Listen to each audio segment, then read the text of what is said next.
Welcome to Alex and DJ Watch a Doc, everybody. I'm DJ. I am Alex. And we're here. And Welcome. I'm excited because, the documentary we watched this week, Crip Camp, was incredible. Incredible. Yeah. And Yeah.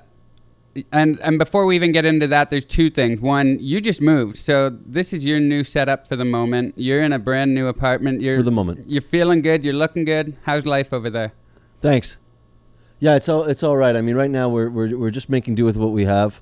I still have my nice boho curtain up here, made out of Indian silk. What are they called? Sarongs? I don't know. You're asking the wrong guy. Sorry about that. Yeah, I'm sorry if I've offended anyone, but I do feel like it's a decent temporary setup. But every week it's just going to get better. I just want to let everybody know I've got a new studio. You're ever improving. I have no doubt about that. I also want to say I called it an apartment. I just call everything an apartment. It's not an apartment. Not that it matters, but I guess words matter. It's funny because I think it still functions as an apartment, but it is a little house. Exactly, yeah. Right? Yeah. So apartment was a misnomer. I don't have an apartment number. You just got an address. That's right. Like a person who bought a home but didn't. Yeah. Okay, the second thing I want to get to is we got a wonderful comment on last week's video, which was Three Identical Strangers, another great documentary. And the comment was from Erica Lucci. She said, "Thanks for bringing this film to my attention. I loved it. Really enjoyed your discussion. A few thoughts. One, there was absolutely no mention of biological dad, which is common in this country. We need to regularly remind people that it takes two to make children. Two, there was a highlight on adopted fathers, but nothing about the adoptive mothers. Three, ethics. I totally agree with your conclusion. We need more teaching about ethics in this country," which was your takeaway last week, Alex. She agrees with you. So let's go over those first 2 points here quickly before we get into this week's. The first one, there was absolutely no mention of the biological dad, only the biological mom. And neither the documentary nor you or I mentioned it. Glaring omission. I absolutely agree with Erica there. Yeah, it is interesting that the biological father. There was a lot of focus on the adoptive fathers, but not anything about the biological father out of the picture. It's just. I guess back in those days as well, the idea of being out of the picture was a given. If you're not going to take care of this child, then it's almost like we don't want you to exist. We just want to get through this. Get the kid out of the mother and onto their new parents, their adoptive parents. And it's amazing how the lack of responsibility is placed in that sense on the father. The father just becomes this donor that doesn't exist any longer. Yeah, and then it is weird. Her second point, how it flips when we talk about the adoptive parent. The focus is on the dad and then none on the adoptive mom. So why the shift? Now the moms that are actually taking care of the kids, no disrespect to the biological mom, but these mothers who also have a huge role, now they're written out of the picture the same way the biological dad was? Well, what? And I think that was as a result of what it seemed. It seemed like it was questionable as to what the study was, what the mandate of the study was, if that's the right word. But the fact that they were looking at class differences, whether that was the case or not. So you figure class differences are going to be, at that time, dependent upon the father, right? So that's, I think, the focus on that, because it's like, this father's a doctor. This is more of a middle class family because of what the father makes. Yes, and absolutely. So I think that is what. So, but it is interesting, particularly because here's another take on it from my point of view, is particularly because these were all Jewish families, and Jewish families are known to be maternalistic. They're the mother-centered families. Mm-hmm. They tend to be. It tends to be about the mother kind of takes care of the home.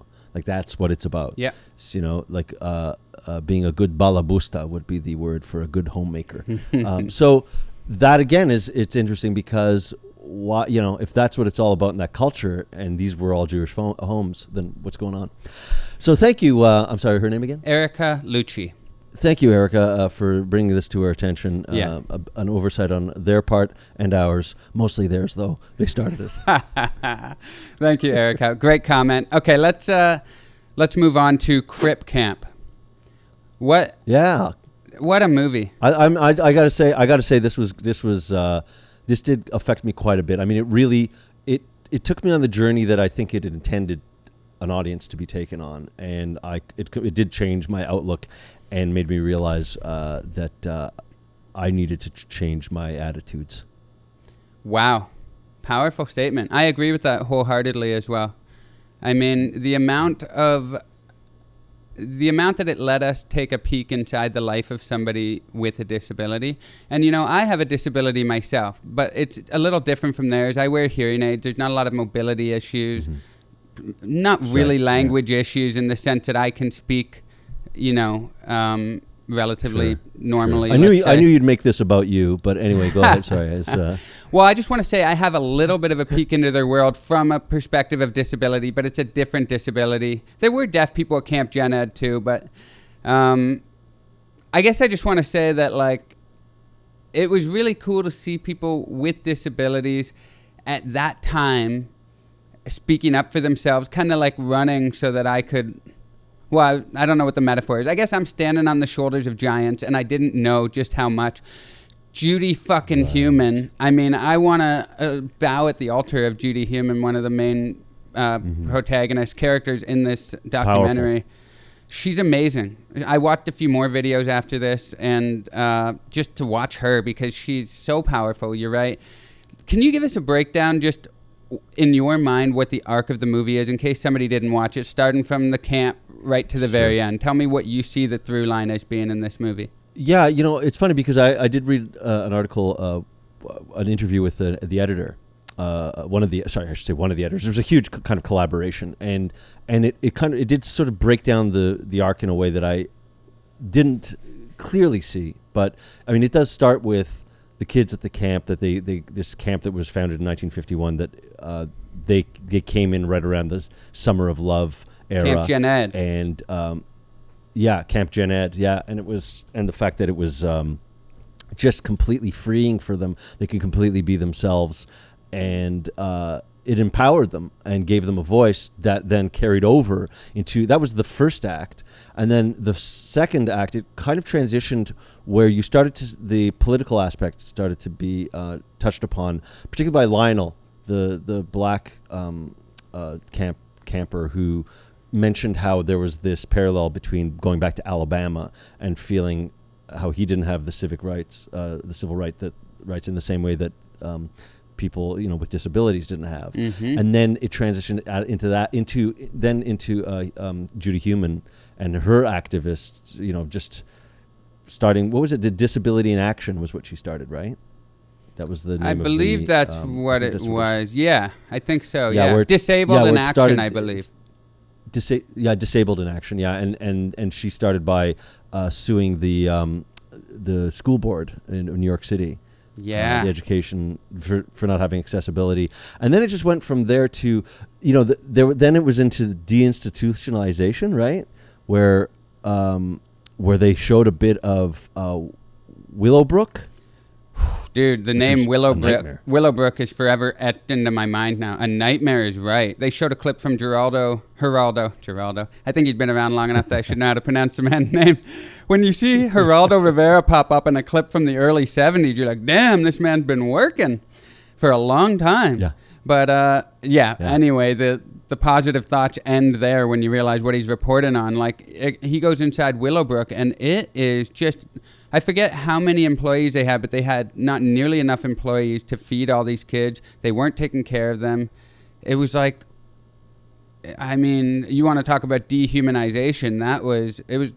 It was hard to watch. These kids were in a very bad place. And it's interesting because, the editor was talking about how they had test screenings for this, right? And so some of the people said they wanted to see what life was like before the camp, but they did the other way around. They wanted to show the kids feel free and joyous. And so we watched them, and that way we were emotionally involved. We enjoyed it because it really was the beginning of that movie was so sweet, and I just felt good, and it completely humanized in a way that where you completely realize, oh God, what am I? I'm just so one of the kids said how about parents felt like they were acting more out of fear than they did out of overprotectiveness. And that feeling of like, I think I have like a bit of a fear where I don't know how to behave around people with, other abilities. And so I kind of just stay at an arm's length so that way I don't do the wrong thing and say the wrong thing. But then you see, it's like, they're just kids, and it's just like makes me realize how like, just relax. And so they did start with that so you could connect with them. 100%. And then they got into now you know what the struggle is. So that way you could really see how difficult and how shocking it can be. Yeah. Now feel their pain when we show you how we treat them. You know? Yes. What we do to these people. Yes. Yeah. So to kind of continue the arc, she really fights for deinstitutionalization, and then she fights later for the equal but separate, or separate but equal. Basically, like kind of what Brown versus the Board of Education established for black people in America, where it doesn't matter if all things being equal, you send them to another school, everything else is still equal. It doesn't matter. You're still segregating them. That's still discrimination. So they were arguing the same for people with disabilities. Is it equal but separate, or separate but equal? What makes more sense as describing what they were fighting against? I think it was equal but separate? I think it's probably equal but separate, right? Because usually you want to, it sounds like it's a good thing, but then you say, but then it's not a good thing. So that's my guess from what I remember. I'm going with that too. Yeah. So she fights for that, and then eventually all the way to the Americans with Disabilities Acts. But they trace the lineage of this activism and this empowerment all the way back to Camp Gen Ed, and so many of the people involved in this movement for the rights of people with disabilities started at this beautiful fucking camp in the middle of New York State, and just hippie counselors, music, people like the director of the movie, the man, I think it was Al, his last name was Albrecht. He ended up working at the Berkeley Rep Theater, the sound engineer, one of the main guys. Yeah, he was a sound engineer. Yeah, he brought up a point that kind of showed how beautiful this camp was. Like back home in his regular life, he was just constantly trying to hide that he had diapers, that he needed to wear diapers because of his medical condition. He got to Camp Gen Ed. He didn't have to worry about that anymore. That's just one example of many. Yeah. Imagine the weight off your back. Just get in here. Totally. And then he felt cool for the first time. Yeah. Well, the fact that he just wanted to be, he said, I just loved life. It was Jim Lebrecht was his name. He had spina bifida, and he said that he just wanted to.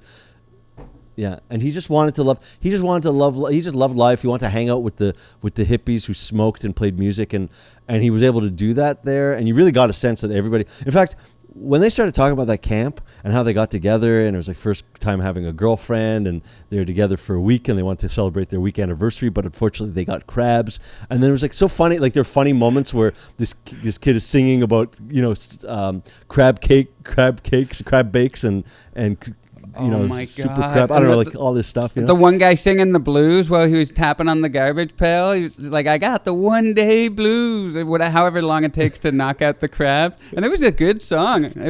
I was grooving to that. It's good drumming. Yeah. For sure. Yeah. And all that, and I'm thinking to myself, these kids are having a great time. They're getting crabs.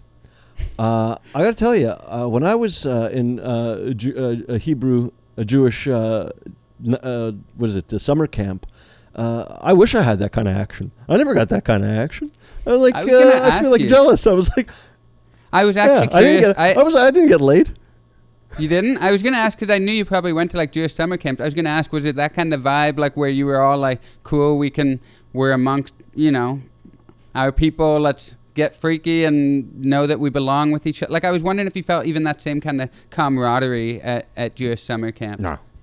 No, maybe some people did, but I always felt like it was just an extension of feeling the outsider that I felt when I was in school. It was just like just another version of it, where they're like cool kids, and I sort of felt like a little bit nerdy, and I didn't really know how to talk to girls and all that sort of thing. So I'm watching, this guy, like he's like, I like her, and he's just going for it, and it made them feel okay and confident, and that was, like I say, it was really nice to see, and that's why it was really well done, the way they edited this, the way that they took you on that journey, where it then turned to, now let's see what it looks like where these kids, and that's the other thing, is that with these institutions, it's like anybody, whether you have mental health issues where you know you're committed for that reason, or whether you're mentally fine but your nerves aren't working properly and you can't move properly, you get lumped in with all of them.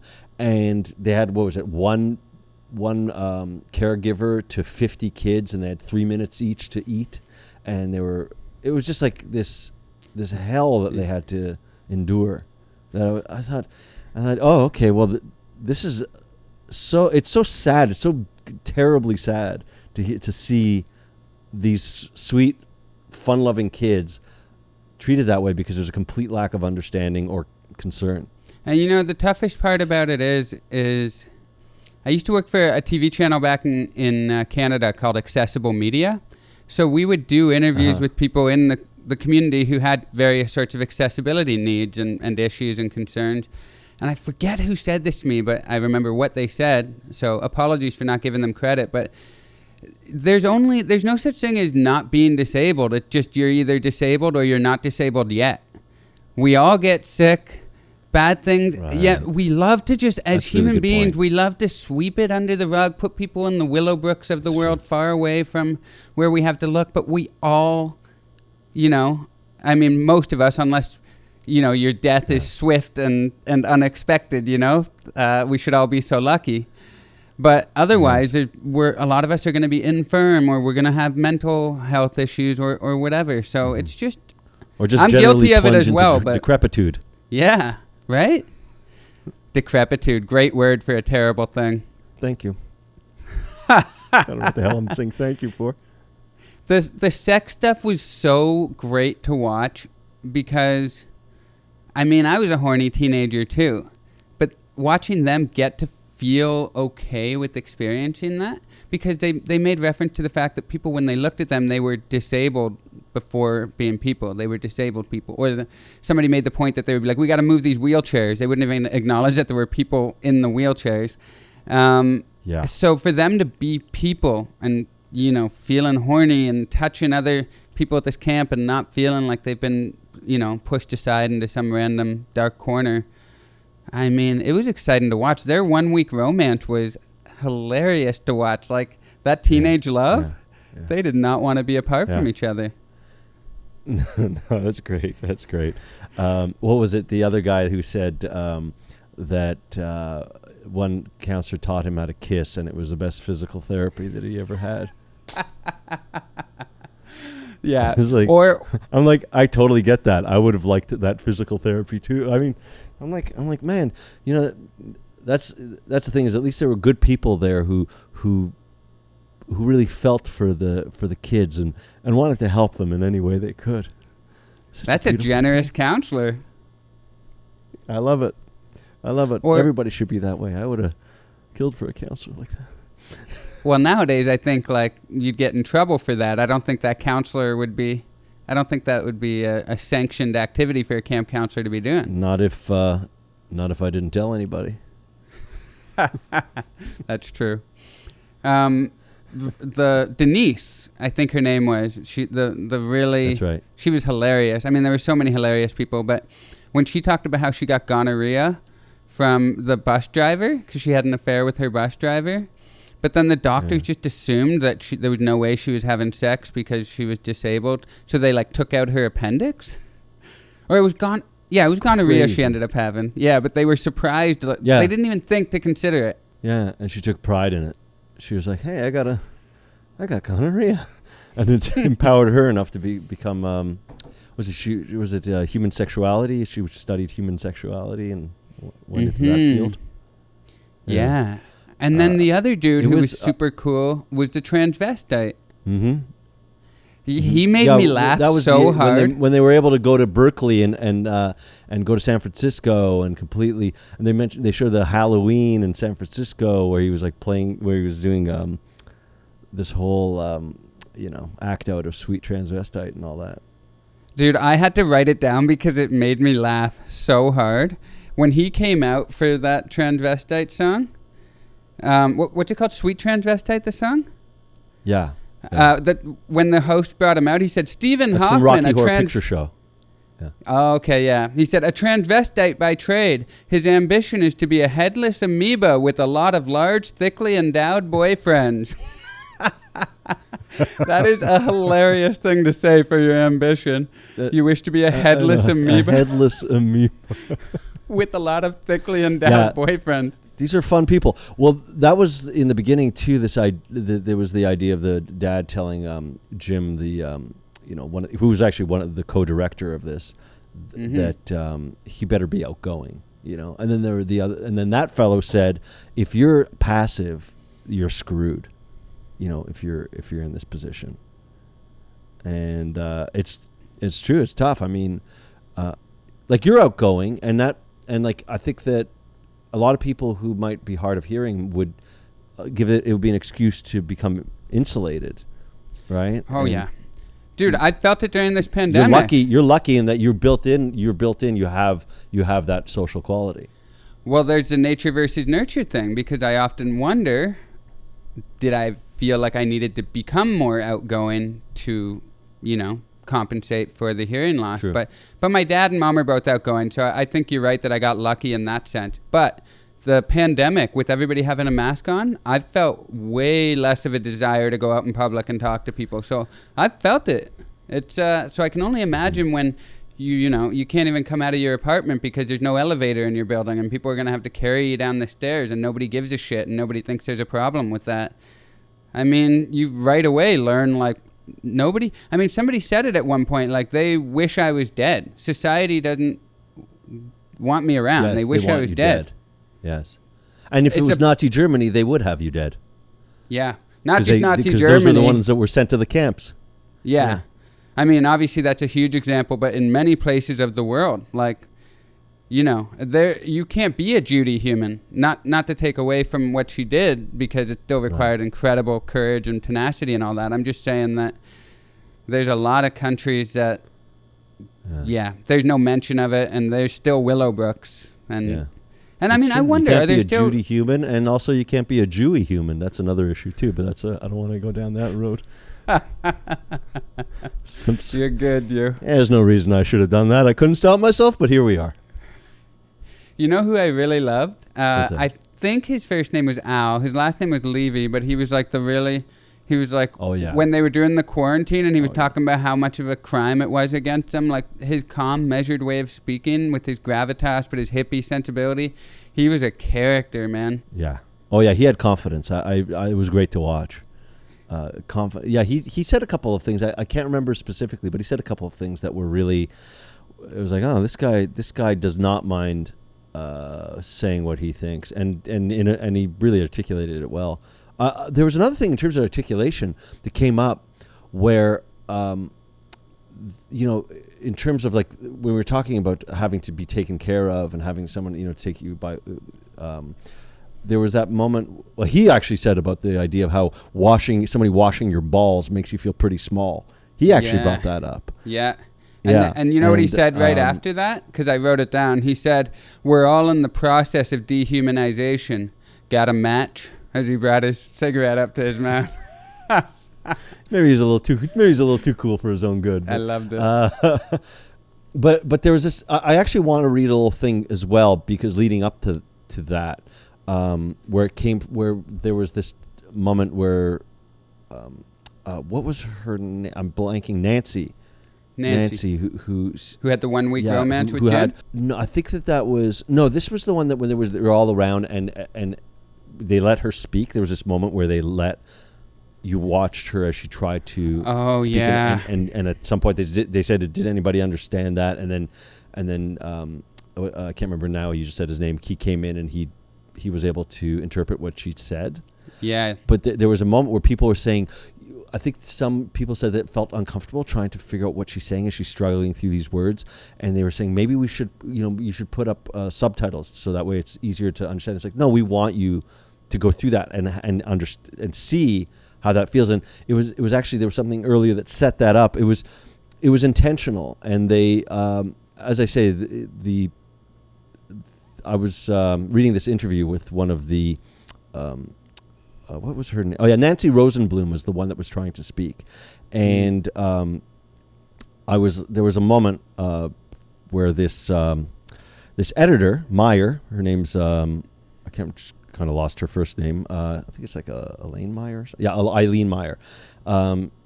Was that there was talking about trying to find the tone of this, like assembling all this stuff to find. So it was like they really balanced where they're having like funny moments, silly moments, along with really these grave, difficult moments, and they did a great job. And that's the thing, is that there was never a moment where it didn't feel quite right or it felt inappropriate. It all flowed fairly well. It's because they worked on it a lot and tested it a lot and tinkered with it and brought in new editors and put fresh eyes on it. It was interesting to kind of get that side of it, like the production side, as to how they put this together. But they said the very first scene with Nancy Rosenblum, who has cerebral palsy, and she's pretty difficult to understand. There's a scene where all the campers are kind of learning to talk to her and with her. And Jim, in that scene, as a 15-year-old kid at the summer camp, having had himself very little experience with other disabled kids, starts to talk about her when she was in the room as opposed to her. Right? Do you remember that? Where he's talking, and they said, speak to her, don't talk about her as though she's not there. And that was a setup then for her later. As he said, it's a very subtle moment, but without him having to explain it in voiceover, like, this is what I learned from this moment. You just get to experience the moment as it is. And then it informs a scene a couple scenes later where they're all sitting around the table talking about their message to their parents, where the People's Video Theater, the owners of the black and white reel-to-reel video gear, hands Nancy Rosenblum a microphone. And even though barely anyone at that table can really understand what she is saying, they let her say everything she has to say. I think that's the moment that the director always knew was the essence of what happened at the camp, on a life-changing and emotional level, and that if we did everything we could to build up to that moment, and that's sort of like the climax of the first act, that it would allow the audience to experience that in a revelatory way, whereas initially some of the people we would show that scene to were very uncomfortable. They'd asked us to cut it down or put subtitles, do something to make us feel more comfortable, and we said, no, that's not the point. The point is that even if you are uncomfortable, you have to learn how to listen and to be present and to see everyone as a human being. And Amen. that's where I felt like I did. You felt that connection. You felt that understanding when you're watching this, so that way later on when they start fighting for their rights, you're absolutely in there with them. Agreed, 100%. You're right there with them, and you see why it means so much to them. It's a lifetime of being ignored, and worse, being mistreated. So watching them crawl up the Capitol steps, like the literal physical exertion these people had to expend to drag themselves up the Capitol, I mean, there's no more powerful image than that. These people were like on their hands, and in some cases not even knees, because some people didn't have legs, literally dragging themselves up. It was incredible. And the politicians still ignoring them. It's really hard to say no to those people as a politician. It's really hard to say no to those people. That's why inevitably when they had that sit-in that lasted like 26 days or whatnot, and people were on hunger strikes and all that at some point it broke. It's particularly that moment where they showed Judy like breaking up, trying to like just fight for her rights, and this guy who walked in the other room and tried to lock the door. And then the mayor pulled him out and said, no, you are sitting here and you are listening to these people. It's like, yeah, you fucking tell them. Yeah, that guy looked like such a lackey. I mean, he was a lackey and he looked the part. He looked sad. And his boss, Califano, I think was this evil politician name. He looked like an evil politician. Yeah. He did, Department of Health. He was, and then was he the one who was under Carter, I think, or something like that? Or I mean, he was under Nixon and Nixon. Carter. Yeah. Then Reagan later. Yeah, that's right. Then HW near the end when the Disability Act finally gets passed. That's right. Yeah, they were fighting through a lot of presidents. It was interesting, the people who came along to help, the machinists union that drove the U-Haul, where they all were inside the cube of a cube van. Can I actually tell you something? Shaking in the darkness. I noticed something with that scene. They called it a U-Haul, but if you look at the truck, it's a Hertz truck. So I'm like, damn, man, Hertz can't even get the name recognition even in the movie. Like, could you just call those trucks U-Hauls no matter what? Like you call a tissue a Kleenex, even if it's not Kleenex. Yeah.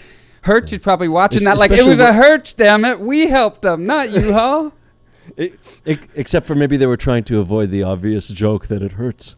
when you're inside that thing getting jostled around. Yeah, but they were literally in the dark in this Hertz truck, like you said, like because they couldn't, public transportation wasn't accessible. So you can just imagine like a truck full of people with various mobility issues trying to hang on like a. Yeah, that's a rough bus. Goodness. And also the Black Panthers coming in and helping out with food and whatever you need. This idea that we're all fighting the same fight because we're victims of the system essentially. Yeah, that was amazing. And the fact that they had a sit-in was amazing enough. And then the hunger strike that some of them went on. I mean, when you already have a disability and whatever physical issues some of them might have had, like a hunger strike is no joke. And even just a sit-in is no joke. As they mentioned, like they don't have access to, all sorts of the necessities that they normally have. They're sleeping on a cold floor. They don't have a catheter, let's say. Like, I mean, these people they had to be moved committed. Around so that way they didn't get sores. Yeah. Yeah, I mean, did you at any point, like, compare this sit-in, even though it was in San Fran, with, like, the Capitol on January 6th, like the insurrection? Because I just feel like... I was thinking about that, about the idea that they were able to get inside the building and stay there. And that was... Like they didn't have security just pull them out. I was wondering how that they were able to just stay there without getting yanked out of there. Like, and also you have the politician like Califano calling San Francisco, the original protest, an illegal protest or assembly. I find, how is it you're allowed, you have the right to assembly, and yet whenever they always paint it as being illegal just because, and yet it wasn't illegal. I find that so irritating. Yeah. I mean, I guess the answer to your question is you don't actually have a right to assembly.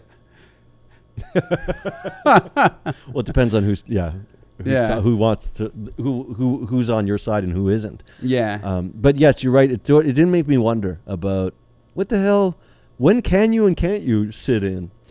Well, I think the optics would have been terrible. I think that's what happened there, if I had to guess. They're like, yes, I'm not going to be the one who signs off on going and getting a bunch of people with disabilities out of this building.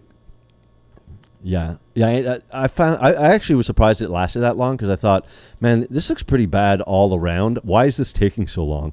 Yeah, I mean, I wonder. I mean, I think it's because it was only getting airplay in San Francisco, and then when they had that strike of some sort where a national ABC channel was playing the San Francisco story, then it kind of ended quickly after that.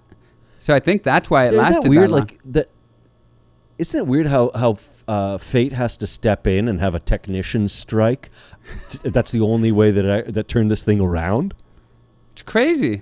I wonder what else was affected by that technician strike. Like what else went on the air? Like maybe there was some band that wouldn't have, they just got played from the Buffalo, New York affiliate because they happened to be the only one who had content, a piece that week. And then that band ended up being Aerosmith or, I mean, I don't know. I know Aerosmith is from Detroit. I just mean maybe they happened to be passing through Buffalo, did a little hit for a local news station. I'm just saying, who knows what the butterfly effect of that strike was. I didn't know that it affected the disability rights movement. I mean, I didn't know it existed, but... I'm not keeping up on all the union strikes of all time. Yeah, let's be transparent about what it is that you do or do not know about all of this. I know nothing. Let's get that out of the way and be surprised every time that I end up knowing something. That's good. I like that. I like that as a theme for our show. So we're still trying to figure out the show, the heart and the soul of the show. So every week I try to say, I think that's it. I think that's it. That's a hook. Yeah. So, I mean, the ending of this movie is that they end up fighting for the disability rights, like the ADA, Americans with Disability Act, which is huge. That's right. But I still like that they called it Crip Camp because that is the seed of everything. And I think that's what gives the movie its heart. And its characters so much, what makes us on their side so much. So I love that this movie is about that camp, but it's obviously about so much more. Mm-hmm. Well, some people said there was enough content for 2 films, but yeah, you know that's exactly. It works really well. They did make it work well as one film. I mean, this isn't really the point of the show. We're not ranking our favorite, but I think this might be my favorite one we've watched because the footage from the 70s was real. This was real footage from the camp in the 70s, showcasing their personalities in ways that, you know, cameras were very new. They were being almost themselves because it wasn't... Well, they gave them the cameras. Yeah, it was a very immersive verite kind of way of shooting a film. It was very of the time. And then, so you have that real footage from then, and then they go on to do really powerful, amazing things. Like, I was touched on so many different levels.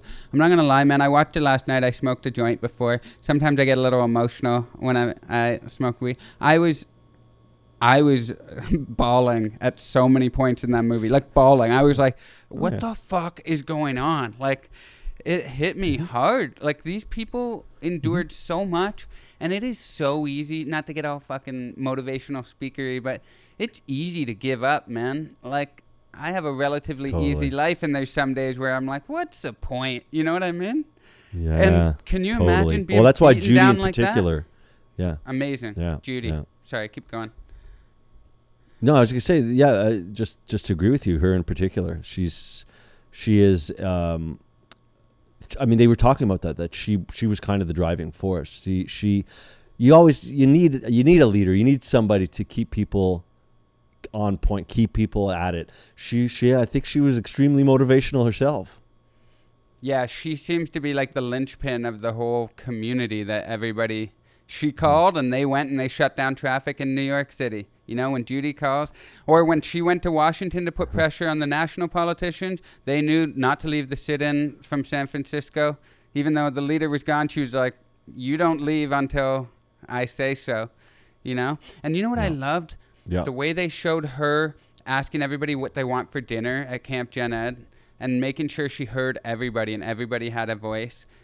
But being in a firm kind of New York way too, but making sure everybody had a voice. And then they showed later in the movie her doing a similar thing at the sit-in in San Francisco in the politician's office, telling people about, I forget what it was, it might have been more related to the hunger strike, but using the same kind of strategy and energy, making sure everybody felt that their voices were being heard. Like the lineage of where she grew as a leader and where it took her, this movie draws that line so well. It was beautiful to watch. Right. Yeah. It is beautiful. Yeah. It was really interesting just from the point of view, like it was great experiencing this film and enjoying it on an emotional level. But then when I read this interview to hear how they pieced together just the technical side of piecing together a documentary from an editor's standpoint with all that footage, and you know, they had like 5.5 hours of that black and white footage, that immersive footage in the camp, and it was just interesting to kind of read. We'll kind of post the link to this interview, because I think it's interesting if you have that kind of like what's it 15 to 1 shooting ratio they say of the camp footage. So that's how much that they cut it down. Wow. And there's actually, I'm going to send you, it's kind of fun to see from I think that you'll appreciate this because you edit this thing. You edit our, here's a little screen capture of what the Premiere Pro timeline looks like. Wow. So that's, I mean, that's what you're dealing with, right? That's what it looks like when you're piecing all that footage and audio together. That's got a few more rows than when I edit our show. I got to be honest with you. I put a little less work in. Wow, that's incredible. This woman, she also edited the Bourdain doc, the Roadrunner. Ooh, we got to watch that soon. Yeah, we're waiting for that to be on HBO Max. So that's that.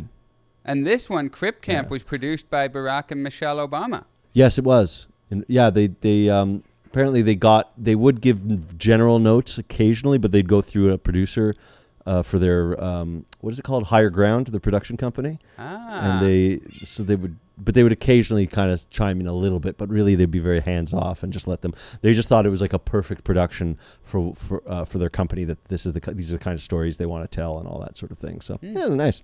Okay, Alex, what did you learn?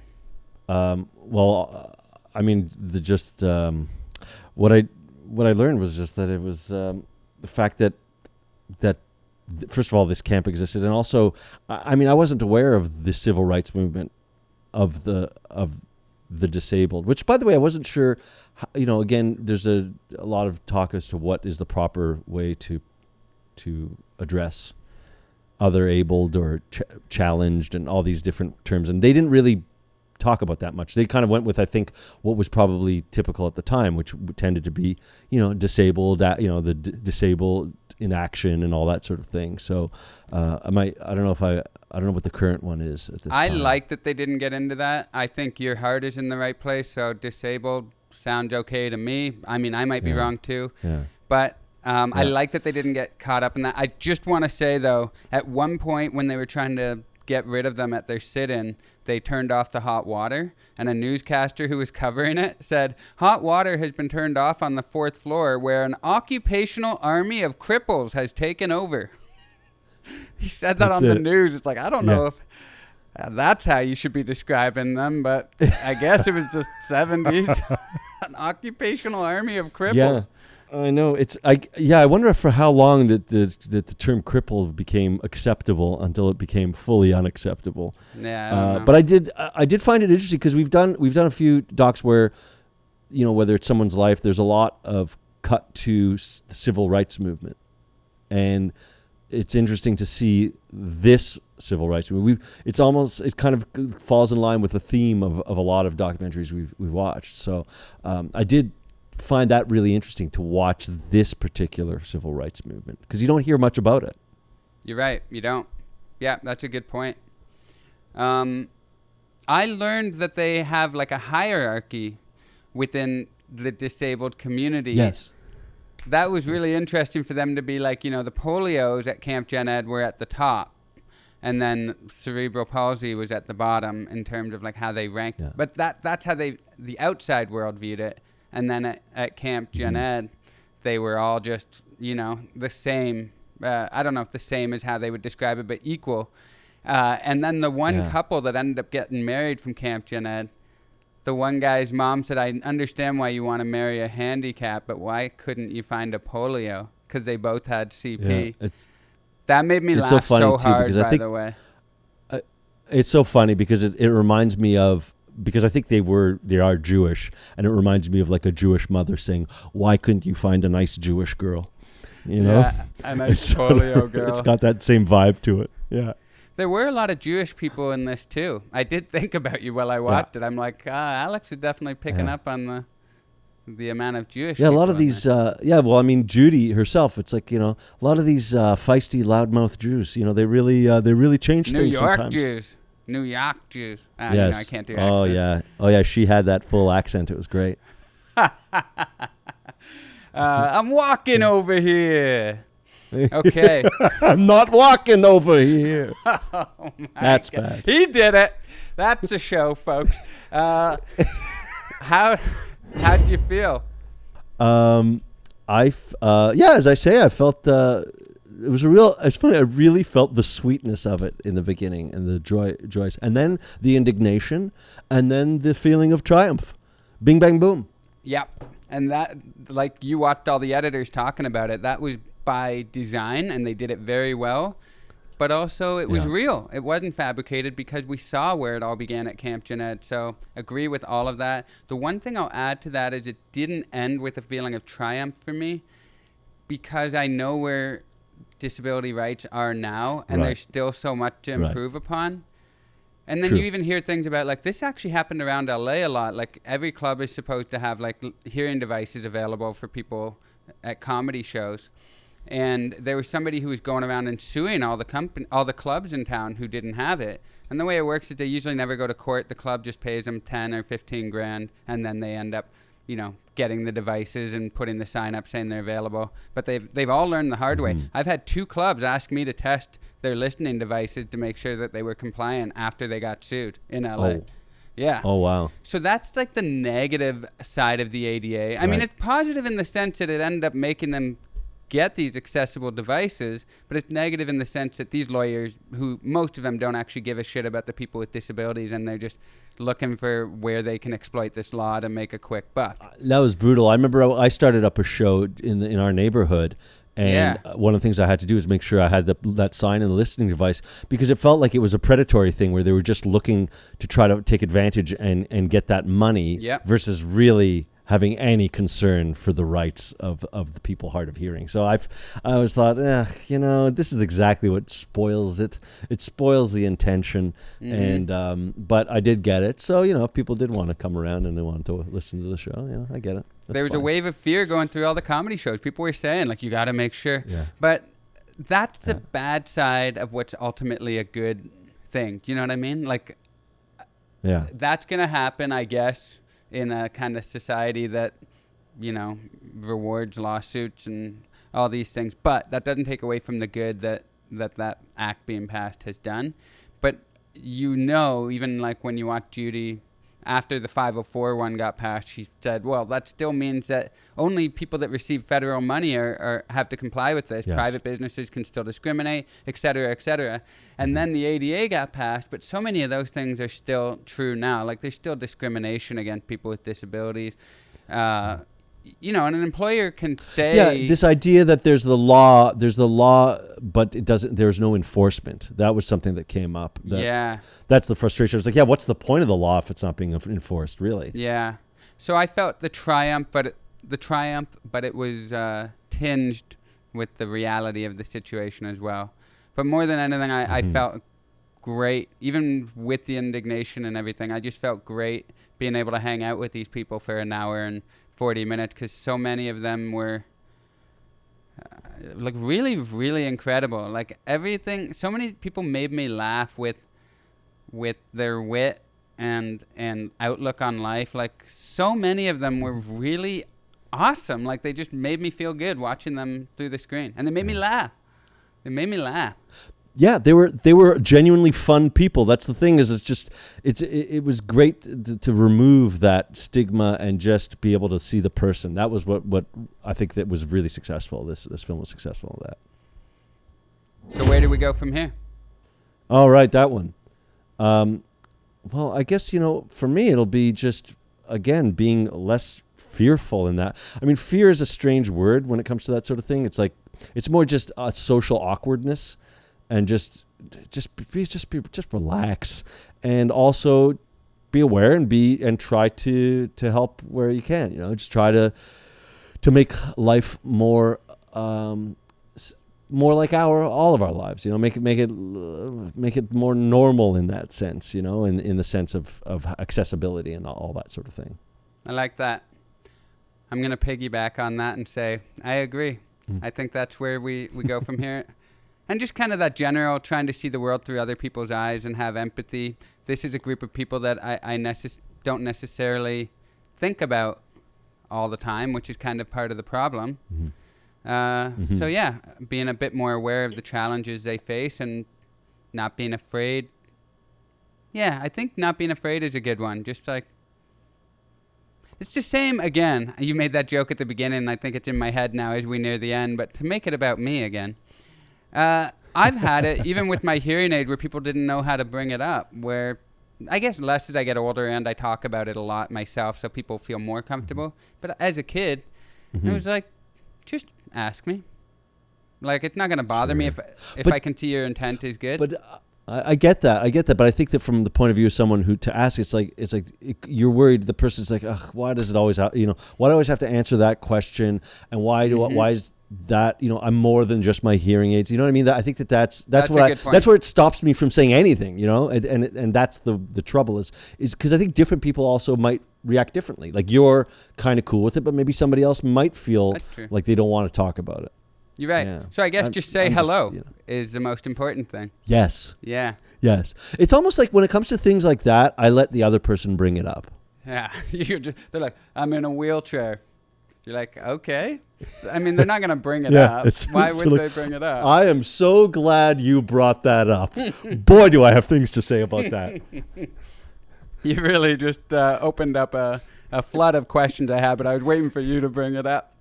And then he rolls his eyes. He's like, oh, no. And then he rolls his wheels away from you. Oh, rolls his eyes and rolls his wheels. All right. So, in conclusion, beautiful, beautiful movie, and I'm happy it exists, and I feel better after watching it. Yes, I'm with you on that.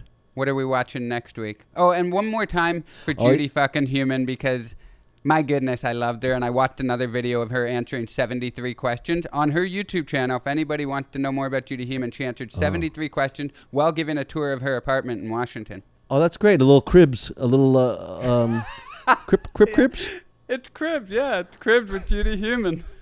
I think Cribs is maybe wrong for me to say, even though that title is called Crip Camp. I didn't hear Cribs. Oh, my God. You're on fire with the terrible stuff today. Yeah, no, I don't know if I'm going to be able to use any of this on IG. So you'll be fine. By the way, put that clip up, the link to that. I want to watch that too, actually. I will. I'll put that up. Thanks for reminding me. Also, just before, it's called Crip Camp. Are you allowed to say Crip? That's a provocative title. Now that I think about it. Depends on whether you're in the gang against the Bloods. I don't know. It's a difficult thing. Blood Camp is the sequel coming out soon. So next week, should I say? Yeah, say it. What we're gonna see next week. It's called Class Action Park. It's about amusement parks that, have some legal problems. Wow, I'm excited. Yeah. Did it just come out? I think it's from 2020. Okay. Yeah, 2020. That was a long time ago. It was. We were different people then.